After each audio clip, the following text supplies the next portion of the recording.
बिस्मिल्लाहिर्रहमानिर्रहीम। अस्सलाम वालेकुम। कैसे हैं आप सब लोग? उम्मीद करती हूँ खैरियत से होंगे। आज मैं आपके लिए कस्टर्ड जेली की रेसिपी लेकर आई हूँ, जिसको बनाना बेहद आसान और बहुत ही मज़ेदार बनकर तैयार होता है। इसको बनाना आपसे शेयर करूँगी लेयर्स के साथ। तो चले आए बनाना स्टार्ट करते हैं। सबसे पहले मैंने इधर दूध ले लिया है 1 लीटर। इसको बॉयल होने के लिए छोड़ दिया था। जैसे दूध हमारा बॉयल हो जाएगा तो फिर हम इसमें डालेंगे कस्टर्ड। और इधर मेरे पास है हाफ कप का दूध। वनीला एसेंस का जो फ्लेवर है वो मेरे पास रिफान का, और इधर कंडेंस्ड मिल्क है, और शुगर है मेरे पास 5 टेबलस्पून। तो इधर हम कस्टर्ड बनाने के लिए हमें चाहिए हाफ कप दूध, और उसमें हम ऐड करेंगे वनीला कस्टर्ड 4 टेबलस्पून। और इसको अच्छे से हम मिक्स कर लेंगे ताकि जो कस्टर्ड में कोई भी किसी किस्म का लम्स ना रहे। अगर लम्स रहेगा तो फिर जब हम इसको दूध में डालेंगे तो इसमें गुठलियाँ बनेंगी। तो इसको अच्छे से हम मिक्स करेंगे ताकि यह अच्छे से मिक्स हो जाए, इसमें किसी किस्म का कोई लम्स ना रहे। तो ये हमारा अच्छे से मिक्स हो चुका है, और अब इधर दूध भी हमारा अच्छा गाढ़ा हो चुका है। और अब हम इसमें डाल देंगे शुगर।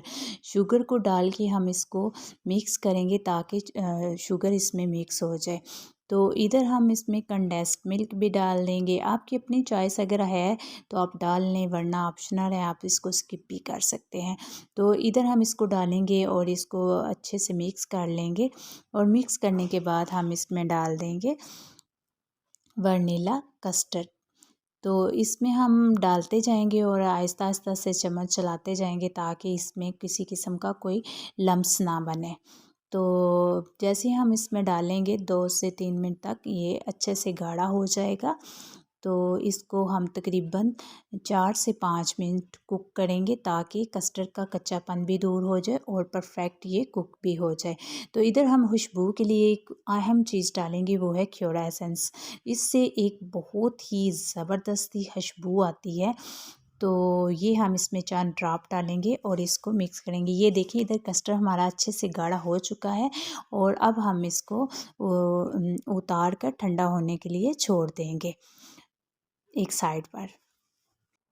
और इधर हम जेली को तैयार करेंगे। जेली को तैयार करने के लिए इधर मैंने 2 कप पानी ले लिया है, और इसमें हम डालेंगे रिफान की जेली। जेली इधर मैंने स्ट्रॉबेरी फ्लेवर ली है, और इसको हम 1 से 2 मिनट के लिए कुक करेंगे।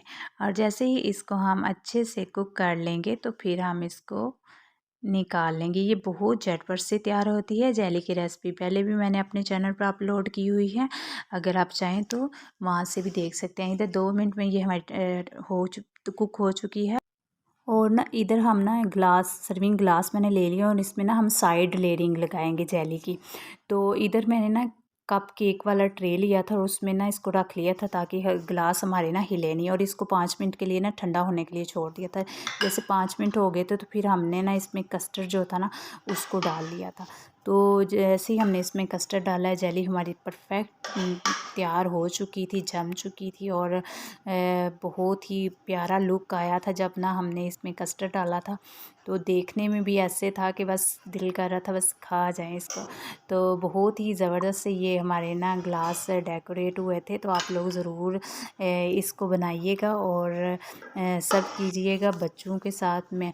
और टॉप पे मैंने इस पे ना कुछ चंद जेली के क्यूब्स लगा लिए थे खूबसूरती के लिए। तो आप इसको दावतों पे बना के सर्व कर सकते हैं, और पार्टीज़ पे सर्व कर सकते हैं। फ्रेंड और फैमिली के साथ शेयर कीजिएगा। दुआओं में याद रखिएगा। अल्लाह हाफिज़, फ़ी अमान अल्लाह।